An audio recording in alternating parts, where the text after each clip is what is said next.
Welcome, everybody, to Casting for Two, the podcast, as always, with me as host. Welcome, everybody.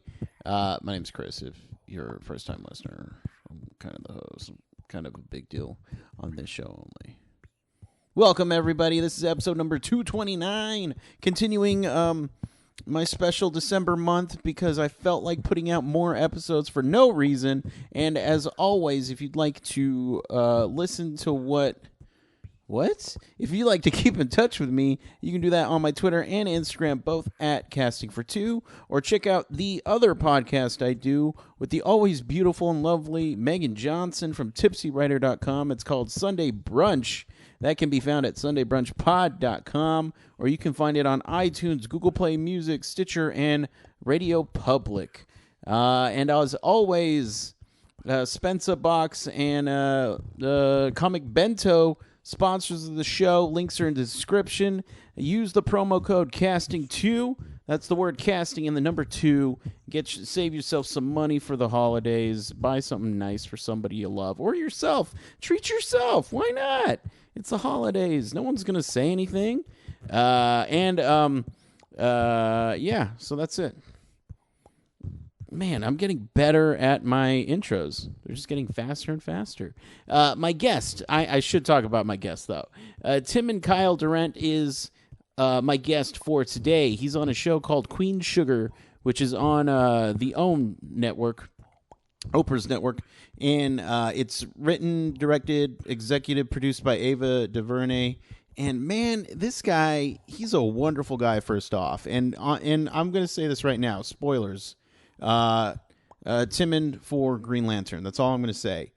Let's hashtag TKD4GL. All right. And that's number 4. All right. Let's get that going. But let's get into this episode. All right. So sit back, relax, and Chris, cue the music, please.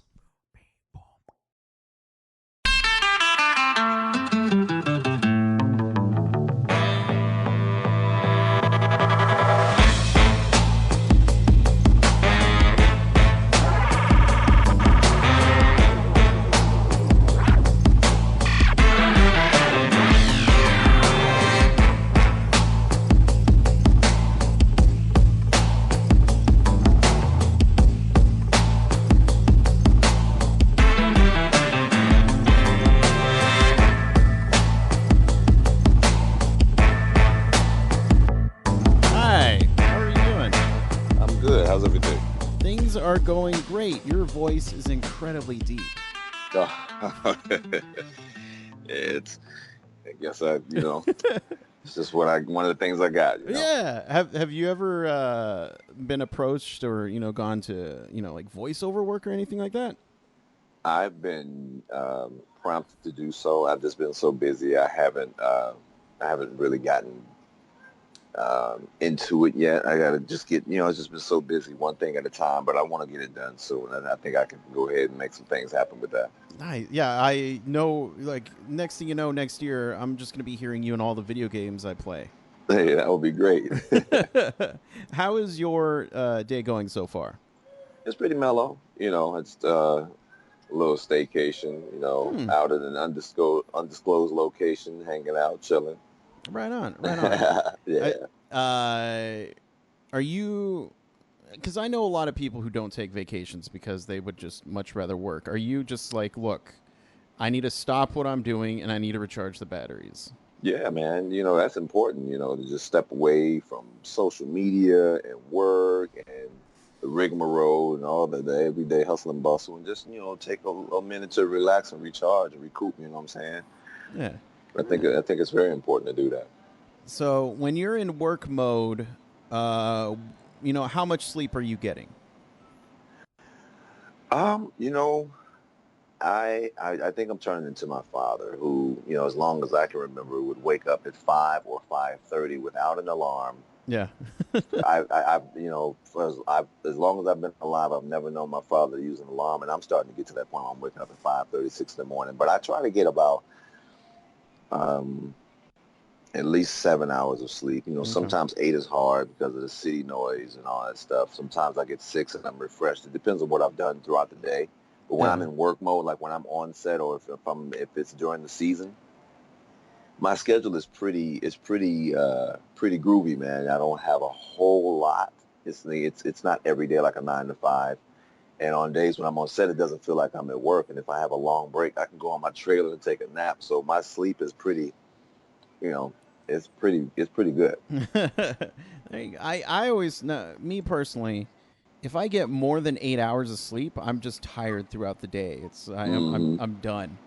Yeah. So I try to get that 6 7 hour mark.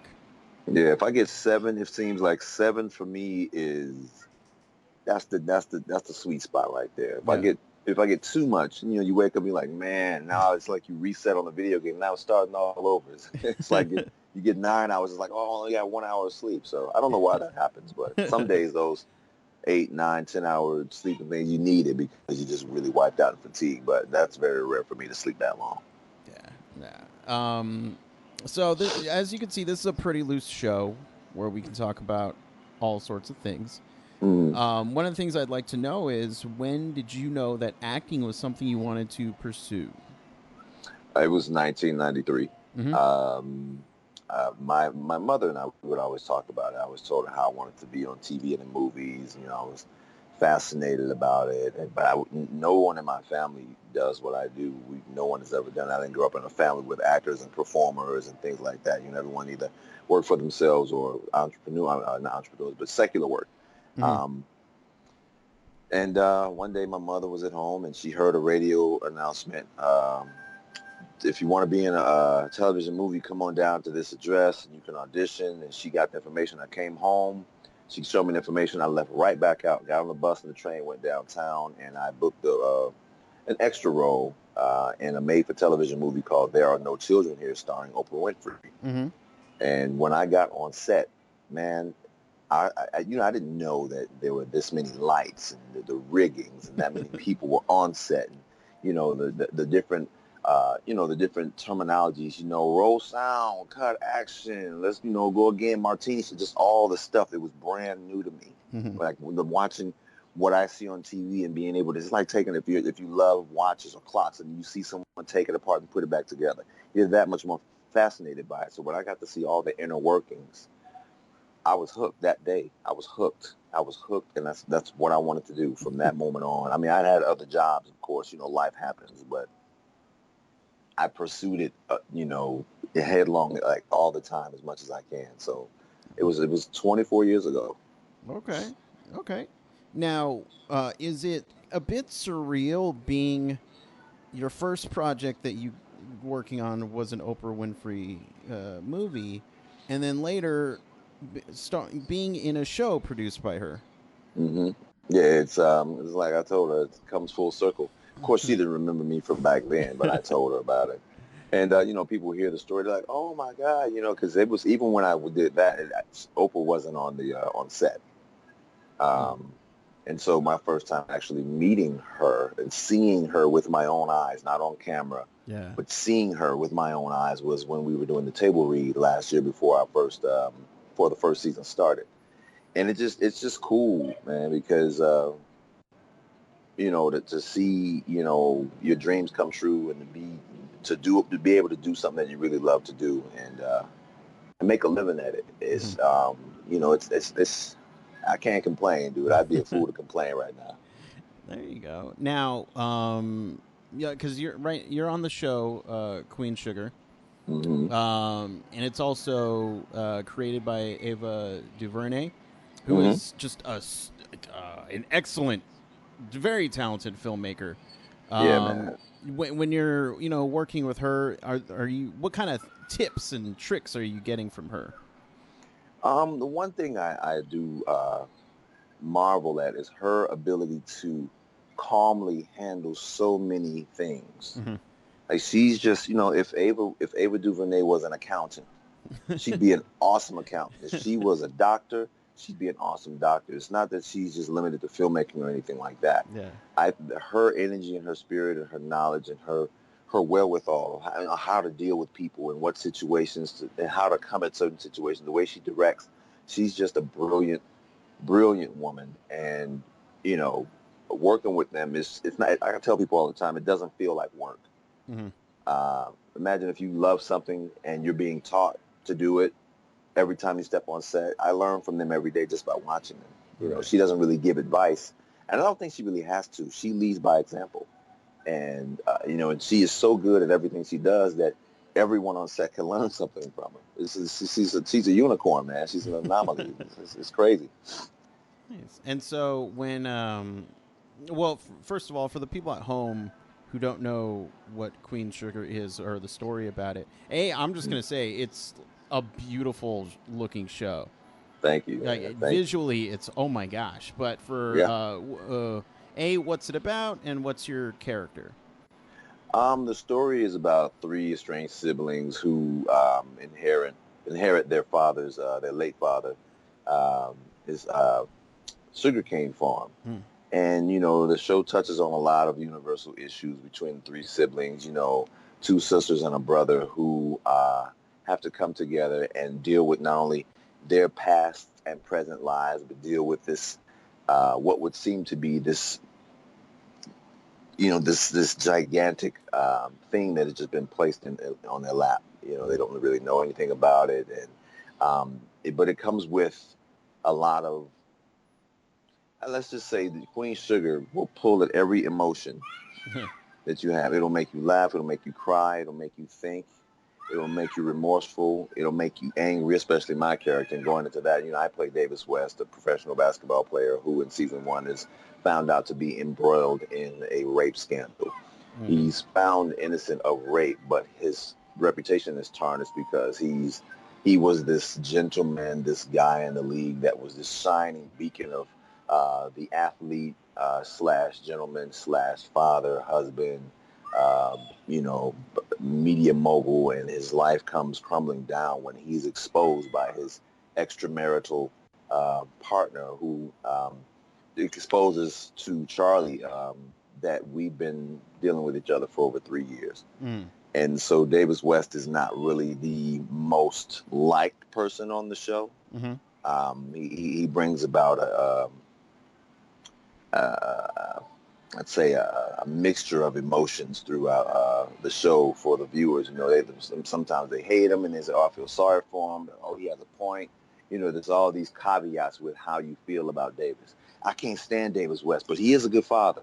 Yeah. Well, Davis West is a good father, but he's not a good husband because he cheated on Charlie. But I like how he stands up for his son. It's this mixture that I love being a part of Mm-hmm. because if I can stir up that many emotions, it means it transports the viewer into the real world that could be, it's something that could actually happen and people can relate to it. So, And so, what's it like getting into the mindset of a character like that? Who, obviously, I mean, you can pinpoint the good parts of him, but is it hard pinning the bad points of him?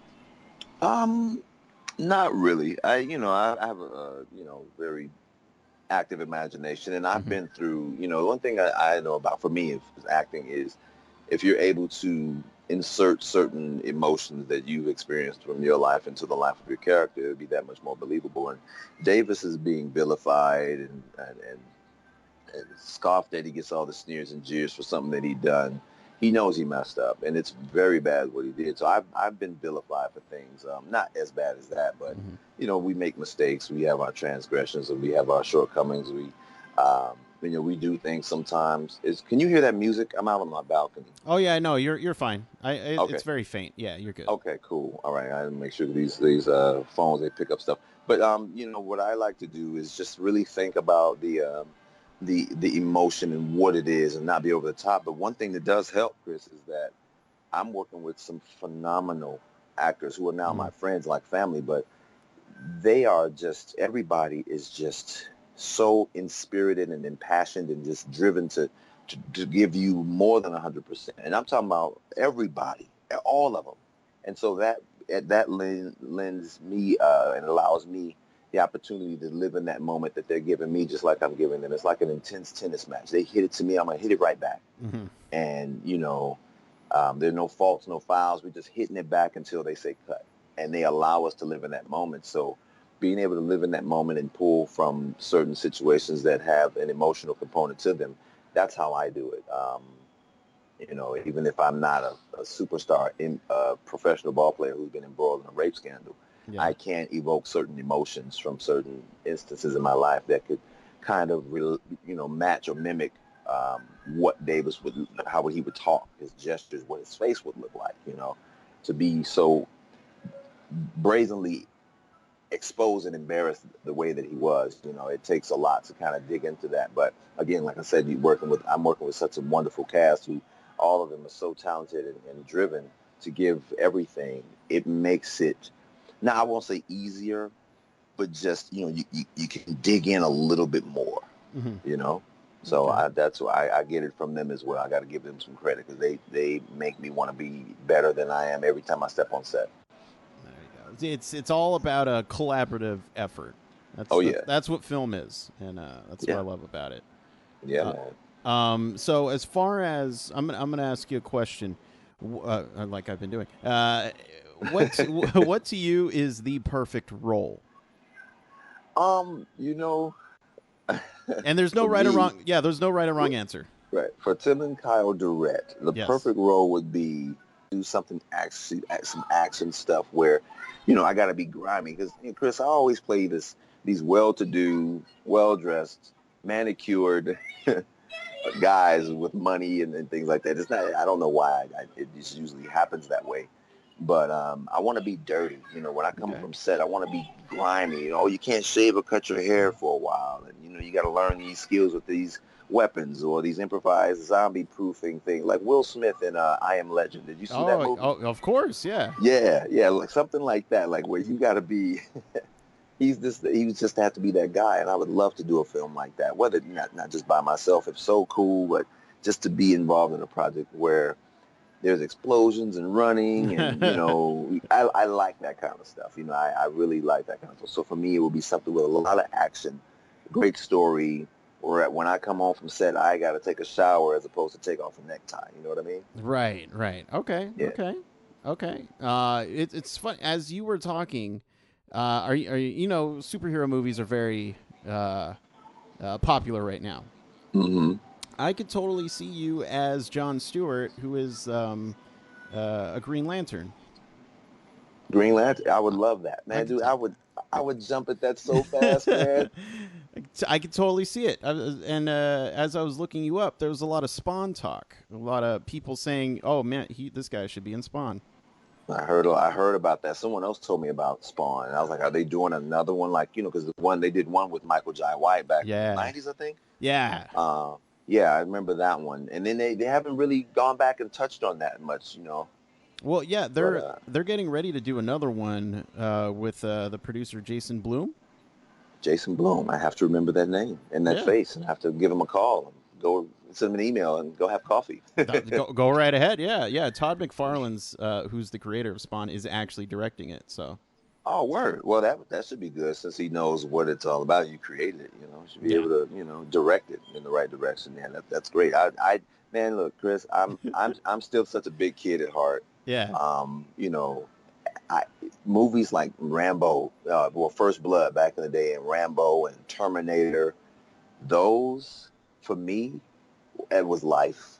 I Hmm. could watch those movies. My mom said, "Why are you always watching these movies all the time?" It's because, Mom, I thought that like First Blood, the first one, when John Rambo goes into the town, Yeah. and the first Terminator with Arnold Schwarzenegger and Linda Hamilton, that those were everything to me. I had my own VHS tapes, and I would pop them in. It's just I love action movies, so I don't want to be long-winded, but for me, the perfect role would be something that falls along those lines: superhero movie, action movie, something like that. I'd Oh, love to do that. okay. So now let me ask you the question: if you could pop yourself into any movie, which movie and what role? You mean as far as action or superhero, like one of them? Any movie. Um,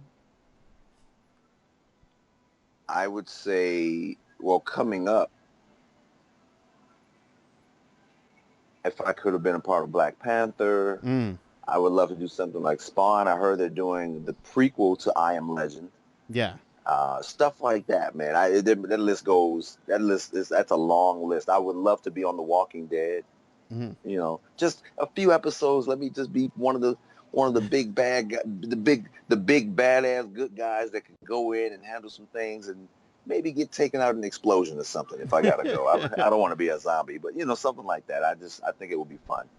Right on, right on. I Yeah. so if all the people I talk to end up getting big roles, so it's Mm. gonna happen now. Oh yes, It's gonna yes. happen. Say that. Say it. I love that. If that's your track record, let's talk every day. So for the people at home who would like to keep up with you, send you fan art of you on Spawn's body, where can they do that? I am on Facebook, Timon Kyle Durrett. / Timon Kyle Durrett. I don't know how the stuff works. They keep changing everything. So on Facebook, it's my full name, Timon Kyle Durrett, and on Instagram and Twitter, it's Timon K Durrett. Just Timon, my middle initial, and Durrett. And you can find me on there. There's not too many Timons on there, so you should be able to find it There we go. fairly easy. Well, Tim, Yeah. thank you so much for chatting with me. I feel like I should let you go and get back to relaxing.